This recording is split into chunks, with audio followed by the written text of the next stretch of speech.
back to Lunchbox Reviews, episode 5 of What If, which the title is What If Zombies? Exclamation point. I can't even say it. I messed it up. Question mark, exclamation point. What if zombies? Question mark, exclamation point. I don't know, zombies. As always, I'm Michelle. I'm joined by Lou. Hello. And Alex. Hello. And before we get into the spoilers, just a brief overview. What did each of you think of this episode? I can go first. I really wanted to like it. This was like I can say it's a 50-50 episode, but yeah, that's all I can say. We'll talk about it. It's a 50-50 episode for me. I was disappointed. It sucked. It sucked. Sorry. No, it was like I really wanted to see this since like for a while, since they advertised it in the trailers for What If. But it just didn't. It was just weird, like tonally all over the place and in a horrible way, like a imbalance of tones, but like to the max. It was really, really bad. And the zombie stuff, it was just kind of like window dressing for probably the next episode, I guess. Like what I would think is that they had that really, really cool, awesome scene of Bucky and zombie Steve Rogers on the train. They made that, and then they're like, okay, make some sort of story out of it, and like, okay, whatever, who's available, all right, whatever. But yeah, that's it. Yeah, I agree. It was rough and disappointing. I had been looking so forward to the zombie episode. I said it every time, like, I think that was gonna be my favorite episode. Nope, definitely not. I think they just wanted to have really cool clips in the trailer. So they're like, what if there were zombies in the trailer? But then they're like, oh shoot, we have to make a story now that involves zombies. So how do we go backwards from that? Yeah, so with that being said, we're gonna actually break down the episode for you and talk about all the different parts.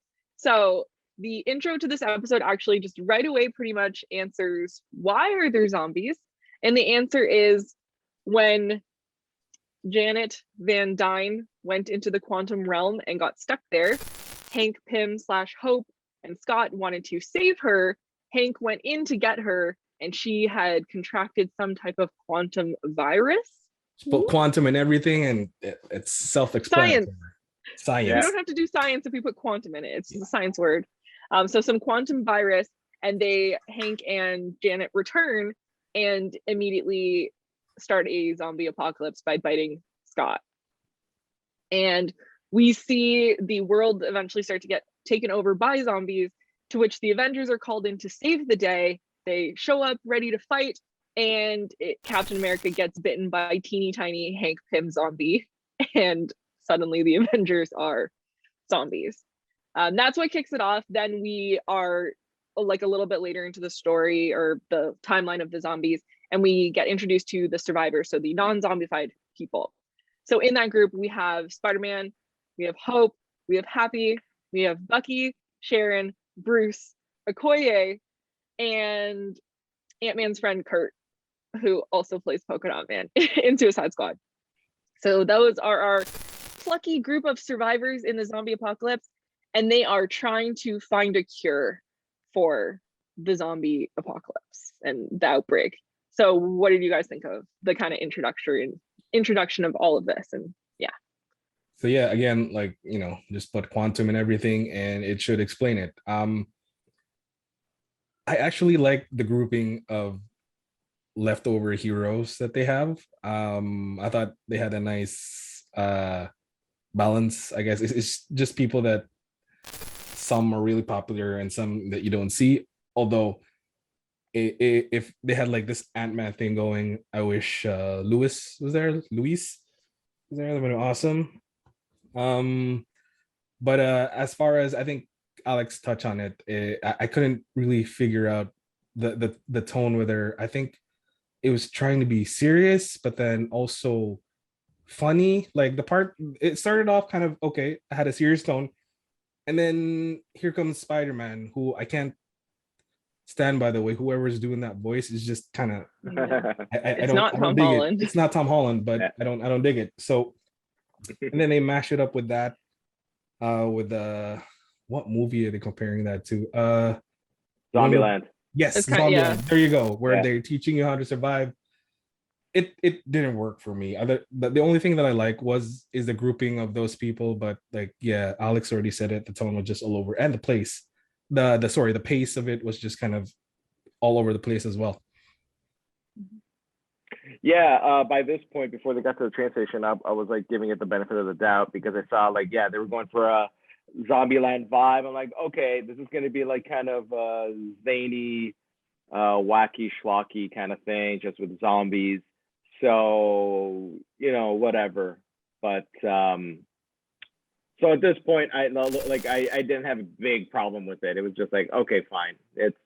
Let's see what else they have, ready. Yeah. I mean, I love the introduction. Like, I'm like, okay, quantum virus, whatever. I'll believe it. It's what if. I'm here for a good time. But then just seeing how the Avengers got zombified and they just skate over that. Like, I'm sorry, tiny zombie Hank Pym bites Captain America. I couldn't get over zombies having powers. To me, that was just weird when it felt like they used them so sporadically. It didn't make sense. I'm like, why didn't he just bite everybody like that? How is this whole group still alive then? Because there are a couple of people in the group that just, it made no sense to me why they would survive. I was like, I get Hope because she put her helmet on and it was a whole thing that she couldn't get bit. And Spider-Man, he's got his Peter Tingle, whatever. I'm like, Happy? Hello? But what are you doing? Kurt, what are you doing? Like, how are you guys here? Which is fun, but I had so many questions and I didn't want to have that many questions right at the start. I just wanted to like let it unfold, but I was already getting so caught up in like, how did this even happen? But I'm not going to get that information because they already gave us the exposition we were going to get for how this all happened. So that was a little disappointing for me personally. The thing that I did like, and this is a reference for only a very specific group of people, but for my Buffy fans, my Buffy the Vampire Slayer fans out there, that moment where Spider-Man's doing his little zombie across the screen, it looks exactly like The Josh Brolin thing at the end. At the end, yeah. The little he goes like arg like at the end of the Buffy episode. That it took me back. I love that. I just thought it was really funny. And when I thought it was going for a Zombieland tone, I was on board. And then they do that little bit and then just kind of throw it out the window. And that was really disappointing to me. So moving forward, our group of survivors they establish that there's an area called Camp Lehigh that they're trying to go to, where there's rumor of a cure for the zombie virus. So they have to go to the train station in order to take a train to get to Camp Lehigh because they just need to traverse all this ground. They arrive at the train station and they get attacked by a lot of zombies, but also some familiar faces as zombies. So there we do see a Falcon Bucky fight a little bit with a zombie Falcon. We do get a visit from zombie Captain America. We get zombie Hawkeye. And I think there's someone else with him, but I can't remember who it was. Maybe it wasn't anyone. He zombie Hawkeye ends up turning Happy. So then we get zombie Happy. And a whole fight on the train as they're trying to escape. That does result in Sharon also becoming a zombie. So we lose a good percentage of our survivors in the train station fight. How'd you feel about that whole fight and that whole situation? This is actually probably the only part of the episode that I actually liked. It was a good combination of just the action of them getting together. The fight scenes were cool, and then it had some explanation to what was going on, but it didn't need it. It was just a cool action sequence on the train. And visually, I guess Alice also touched on it earlier, the Bucky and Steve confrontation was really cool. And it had some laughs with I like Happy just going blam, blam, blam and everything, even as a zombie. But yeah, so this part of the episode is why I 50-50'd it earlier. So this part is where it went off the rails for me. Pun intended. Pun intended. Yes. So here's the thing. Our group of survivors who we're supposed to care about, they start dying and nobody cares. Everyone's really flippant about it. So the stakes immediately are non-existent. It doesn't matter at all. I mean, if it doesn't matter that like you see Captain America as a zombie and he's your close friend, then what does it matter that you're all going to get turned into zombies? Michelle, you covered it, but you didn't mention like up to the lab or like getting close to it, where you did say Sharon got turned, but not what happened, not how she got dealt with. Wasp went into her body or mouth and just expanded. And the first thing she says is, "Ew, I got Sharon on me," or like someone walks in and says, "Yeah, I got Sharon on me." It's like she just died. She just died. Like Okoye splits Falcon in half in front of Bucky, and Bucky's like, "No, all right." Yeah. Like you and might as Okoye well. says, "Oh, I think that was your friend," or something to that effect. Yeah, and it was like he might as well still be a Soviet soldier, like if he's going to be that cold-hearted and not care, right? Like Sharon dies, Cap, he's confronted by Cap and Falcon, and we get no emotion from Winter Soldier. So like this is just like it's trash. There's no point. It's just you're throwing zombies at us just because we'll consume whatever you want because we're Marvel fans, and they're kind of right.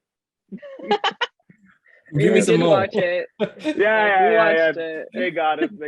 Yeah, they got our money. I mean, I agree with everything both of you said. And the thing that I thought was really interesting for this part is we had all these deaths of these characters, and the only one who cares is Spider-Man. And it's like a huge part of his character in this episode that he's traumatized, because he makes a couple of remarks being like, "I don't want to see another friend die today. I've lost all my people." We get the first reference ever to word for word Uncle Ben. He says like, "Uncle Ben, my mom, my dad." He doesn't mention Aunt May, so like, where is she in the zombie apocalypse? I'm not sure. But he's very torn up about Happy dying. He's like, "Oh, and Mr. Stark and this and that." And everyone else is just like, "Haha, they're sharing guts." It felt just, that's to me where the tone got really weird, because if we're not supposed to care, I don't want anyone to care. I don't want to hear Spider-Man complaining and being sad when everyone else is kind of laughing and making a joke about it. It's either all of you should not care or all of you should care, because as a viewer, I don't know what to think. I don't know what to feel. And especially coming off of last week's episode where we really, like, they wanted us to care and they made it a thing. And like, I actually care about Christine, where I've never cared about her at all before, but now I do. And here we are with all of these characters. Like, seeing a zombie Captain America, I thought I'd feel something, be like, "Oh no, he's a zombie," or whatever. And they just have this fight, which is a cool visual fight, and Bucky like throwing the shield at him and cutting zombie Captain America in half. That's sick. That's cool. But do I feel things? Not really. So I was a little muddled in that area for me as well. Though I think if I had a favorite part of the episode, this was it, but that's only because I didn't like anything. So this is like the least dislike I have, was just that those fights were coolish. So moving forward, they continue on their train adventure and they arrive to Camp Lehigh, the lab, and there's this moment where it's actually revealed that Hope has sustained a scratch. There's a little cut in her outfit. So maybe she's going to turn into a zombie. Doesn't look like a bite, but they seem very convinced that she's about to die. And somehow that turns into her going, "You know what? I'm just going to go super big and I'm going to carry you over all the zombies and put you down in Camp Lehigh. And that'll be okay. I'll help transport the rest of you to your destination." So the rest of the characters arrive there, and then Hope just kind of falls over on the outside of the fence. And it's pointed out by one of the characters, like, "Why aren't the zombies climbing the fence? Why aren't they entering?" And it's like a force field. They're not sure. They're like, "That's interesting." So they walk into Camp Lehigh, and who do we see but Vision is there. And apparently something with the Mind Stone, some science, makes the zombies not want to come near him. Or something. Science. Quantum. And I wasn't on my phone this episode, so like I'm not sure. Oh. Let me know if I missed something that made sense scientifically or story wise at all. But they are deciding, okay, how are we going to broadcast this frequency? Because Vision tells them, oh, by using my Mind Stone powers, I actually was able to heal the head of Ant-Man. So he has a little Ant-Man in a jar, just his head, and he's funny and being Scott and being silly in a jar. So they decide, okay, we're going to try to go to Wakanda, where we have the technology to be able to amplify the powers of the stone to hopefully cure the zombie apocalypse. So at this point, Bucky's like, oh, I'm going to go look around for a vehicle to get us there. And Vision says, you don't want to do that, or something to that effect. And then we see Bucky kind of wandering through the area, and he comes upon a zombified Wanda, a zombie Scarlet Witch behind a pane of glass, and he gets a little startled and he shoots at her, but she's still behind the pane of glass. And then we get the reveal that Black Panther's there, and Vision's been feeding him to Wanda. This results in a big fight between, well, at first it looks like Vision's gonna fight everybody, but then he's like, no, I guess I'm wrong. I feel bad now. I'm gonna help you leave. So they're all gonna try to leave, but then zombie Scarlet Witch escapes and she starts murdering everybody and eating them and being a zombie with powers. So we lose Kurt immediately, and then Okoye also fights. And then I'm trying to think, I'm like, Bruce fights too. We get a Hulk moment in the zombies, and a lot of people are just dying left, right, and center while they're all running to the jet to escape. Yeah, so I'm trying to remember who escapes. Spider-Man escapes. Black Panther's with him. Bucky dies. Gets thrown somewhere by Wanda. Yeah. Kirk dies. I'm like, who lives? Scott. Scott's head. The head of Scott. There you go. Those are the three. Spider-Man, head of Scott, and Black Panther. They survive and they escape in the jet. And as they're escaping, who becomes a zombie? But massive, huge Hope, who grabs them and they still escape. And then she throws a zombie at them. And then the zombie bounces off the plane and they drive away to go to Wakanda. And then there's the reveal, oh, Wakanda's safe, it's all good, it's gonna be so great in Wakanda. And then we get the reveal that Thanos is there with the rest of the stones, and he's a zombie, and he's a zombie army in Wakanda. Oh, he's in Wakanda? I thought Yeah. he was like on another planet with, okay. Inside Wakanda. He was inside Wakanda. Okay. Makes less All sense right. that way. What you said would have made a little bit more sense. Yeah. So that's it. That's What If Zombies. What do you think of the final act? Honestly, can I start? Yes, start? please. Go ahead. Alex is ready. Please.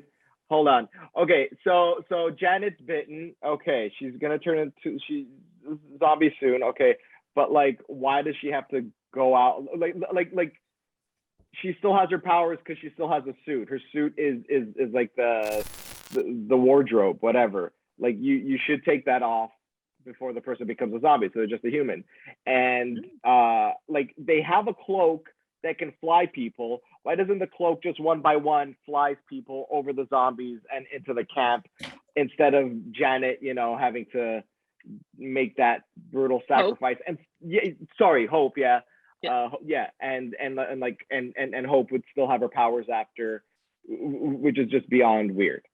Another thing, because there's three things. Okay, I don't know if anyone has an answer for that one. Nope.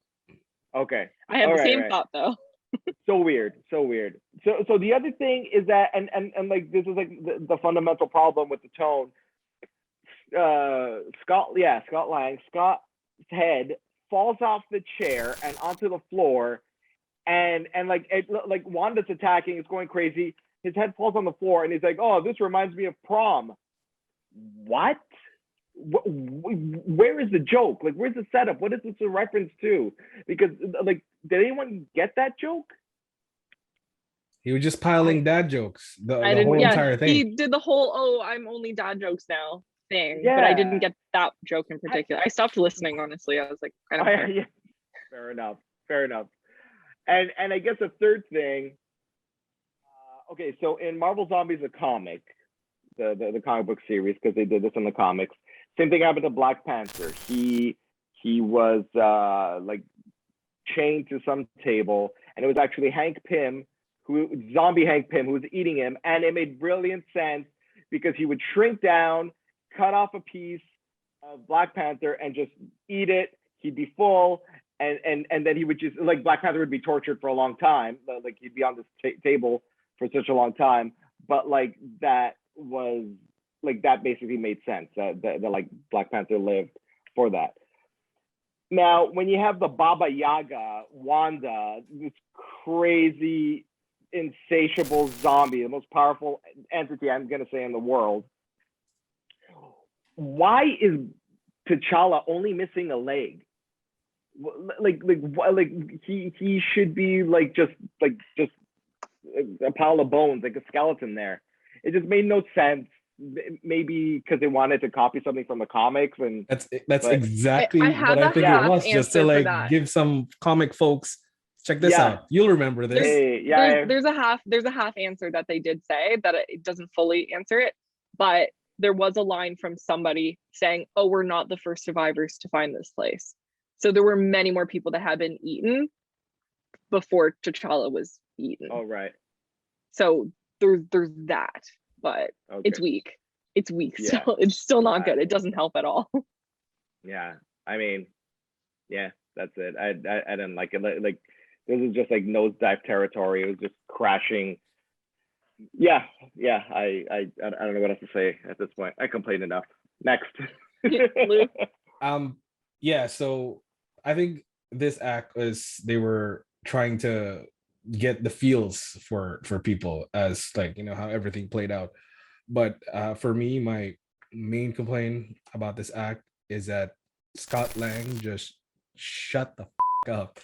Like every single thing, it's like we were talking about like I think last week, where the jokes in Shang-Chi were like well placed. This wasn't well placed. Everything was just like somebody spoke and he just had a comment to everything, and like, oh, ha ha ha, yeah, I'm Scott Lang, I'm the funny one, I used to be an Avenger, blah blah blah. It just, even though that act in general just was pretty weak, Scott Lang just not shutting up made it just worse for me. I couldn't stand him. And I love the Ant-Man movies more than like all the other Marvel fans. I love it. It's fun movies. It's fun heist movies. But just him here talking a lot was just dumb. I hated it. It pissed me off. He pissed me off. And even with the cloak, even worse. It's like, god damn it. Yeah, sorry. Alex already mentioned the other parts that I wanted to say earlier, so I'm just gonna add with the Scott thing. But yeah, your turn, Michelle. Ooh, I hate all of it. There I three things maybe. There's a couple things. The Vision thing, just Vision's like, here's why I'm doing it. But now that you mention it, I feel like it's bad that I do this. Yeah, I'm like, if you're gonna be twisted and just own it, just stick to it. Because it felt like immediately he's like, you know what, actually, yeah, you're right. Now that you've said it, I realized the fact that I was feeding our friend to Wanda was bad. Wouldn't Black Panther at some point have been like, hey, don't feed me, it's bad? Like, why suddenly is he like, yeah, no, I realize that's bad now? That was stupid. Then when Wanda's going absolutely bananas, Vision's the only one who could like almost maybe fight her. But he's like, you know what? Let me just like die. Here you go. Oh, okay. Sure. I guess that makes sense. And then to me, the Thanos bit was so not needed, because they had this whole, like, Spider-Man is the only one who had an actual story, I think, in this. And his whole thing was about hope. And he said it, and he's like, your name's Hope. We have to have hope, blah, blah, blah, blah. And there's what could have been a really cute moment, and a moment that I think is overshadowed by the garbage of this episode, between Spider-Man and Black Panther, when Spider-Man's really sad and he's talking about all the people that are dead. And then Black Panther responds with, in my culture, like, death is not the end, which Chadwick Boseman saying that is devastating, and like so like that hurt my soul. And that moment so lost, because then it immediately cuts to Thanos and there's no hope, everything's screwed. I just want to say that line had zero emotional impact because the entire episode was devoid of emotion. I'm just gonna say so that. yeah. So like I read about it online, and like it reminded me, it's like, oh yeah, the guy died and he said the line. Yeah. Oh yeah. Oh, like I couldn't care in the moment when it should have mattered. And you're right, it was undercut by their cliffhanger. Yeah, of like, hey, there's hope. Just kidding. Yeah. And well, why is he in Wakanda? Literally, the reason he went there in the movies is because the stone was there. So technically, he should have showed up at Camp Lehigh. So what is it? You just wanted to like leave it as a cliffhanger? You wanted just to be like, hey, all the message of hope, forget it. Hope's dead. The Hope's a zombie now, so there's no hope. It was confused and confusing. And I'm so disappointed because I love zombies, but I hate zombies that don't play by their own rules. And that's my biggest issue. Just, what are these zombies? I don't like it. So now that we've said all that, let's give it a score. And just wrap it up with that. Let's put it to rest. Right. Put these zombies to rest. I think that's another pun. Punny pun. Right. I'm just gonna say 3. That's a 3 out of 10. And pass it to Lou. I'm gonna rant some more, actually. Okay.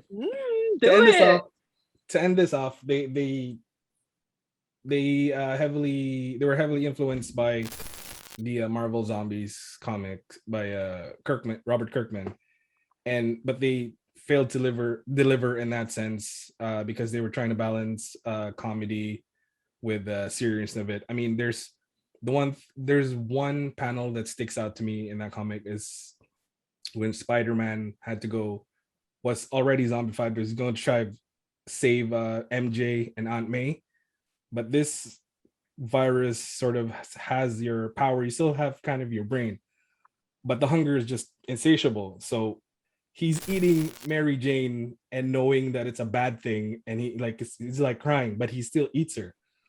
And then it's like, oh my God, I gotta save Aunt May. And then the hunger still wins, and he still eats Aunt May, but he feels bad about it.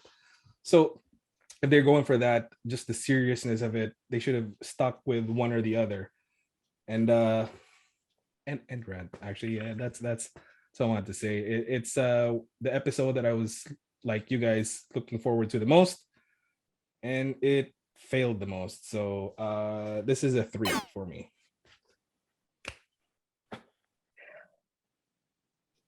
Four. It's a 4. Boo.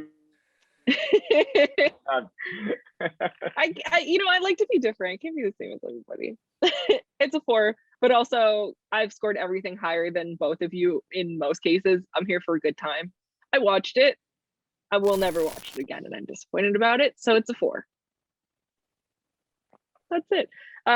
So with all the negativity out of the way, again, we're back to the negative. Yes. This is even worse. The scores are even lower. We're even grumpier this week. So I don't think it's Marvel fatigue this time. We really were trying. We were so here for this episode that wasn't here for us. Zombie episode. Put phone away. That's what I did. Yep. I'm like, I'll put it away. Other room. We're here to focus, and I had a hard time. So, with all that being said, this has been the Lunchbox. We reviewed What If Zombies, episode 5. If you have any thoughts, if you disagree or agree, please let us know in the comments down below.